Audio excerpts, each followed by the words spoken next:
Hello guys, welcome back to my channel. তো আজকে আমরা কথা বলবো দেশীয় সার্কাস নিয়ে, যেটা আমাদের বাংলাদেশের পার্লামেন্ট। আপনি যদি কখনো সার্কাস না দেখে থাকেন তাহলে বাংলাদেশের সংসদ দেখবেন। এটা পার্লামেন্ট নাকি সার্কাস আপনি বুঝতেও পারবেন না। কেউ চায় গাড়ি, কেউ চায় বাড়ি, কেউ চায় বাংলো, আবার কেউ দিবে না ট্যাক্স। এটাই আমাদের সোনার বাংলাদেশ।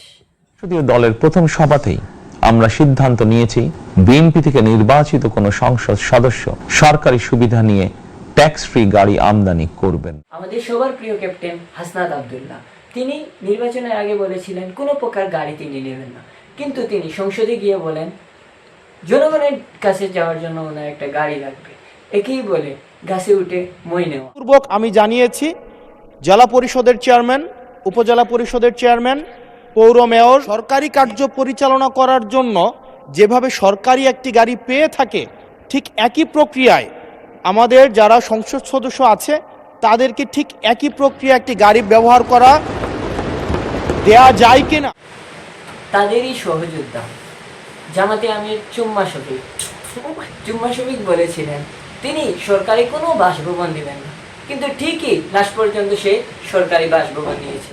ঘোষণা দিয়েছে আগামীতে আমাদের একজন এমপিও যদি নির্বাচিত হয়, 200 এমপি যদি নির্বাচিত হয় যেন আল্লাহর ইচ্ছায়, তাহলে এই এমপিরা সরকারি কোনো প্লট গ্রহণ করবে না।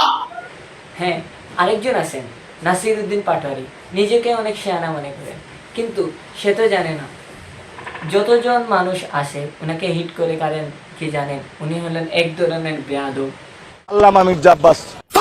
নাসিরউদ্দিন পাটোয়ারি, যিনি উসমান হাদিকে দিয়ে ওনার নিজের নির্বাচনের হাইপ তুলেছেন, কিন্তু উনি নিজে জানেন না যে বাবার বয়সী একজন মানুষের সাথে কিভাবে ব্যবহার করতে হয়। একজন শিক্ষিত মানুষ বেয়াদব হওয়া থেকে একজন অশিক্ষিত ভালো মানুষ আমাদের দেশে খুব প্রয়োজন। আমরা জাতীয় সংসদকে সার্কাস বললাম, কিন্তু সার্কাসে অনেক জোকার আছে, কিন্তু জোকারদের লিডার কোথায় ভাই? তাকে তো আমরা দেখতে পারতেছি না। সে কে জানেন? নাসিরউদ্দিন পাটোয়ারি, মাদক সম্রাট যে বোরকা আব্বাস। তিনি কোথায় আছেন জানেন? সামিরের সাথে। চলেন দেখে আসি। আমাদের মধ্যে আছে নানাদার নাসিরউদ্দিন পোটলাওয়ারদিন। তো কেমন আছেন ভাইয়া? এই তো আলহামদুলিল্লাহ আছি। আচ্ছা ভাইয়া, কেমন আছে বুঝলাম, কিন্তু আপনার মধ্যে কি আছে যেটা আমাদের মধ্যে নাই বলেন তো? আমি হাদি বিজনেস করতে পারি, আপনি হাদি বিজনেস করতে পারেন না। আমি মির্জা আব্বাস নিয়ে কথা বলতে পারি, আপনি মির্জা আব্বাস নিয়ে কথা বলতে পারেন না। মির্জা আব্বাস চাঁদাবাজ, মির্জা আব্বাস চাঁদাবাজ। বিয়ে করছেন তো কিভাবে করলেন? আমাদেরকে যদি একটু টিপস এন্ড ট্রিক্স দিতেন।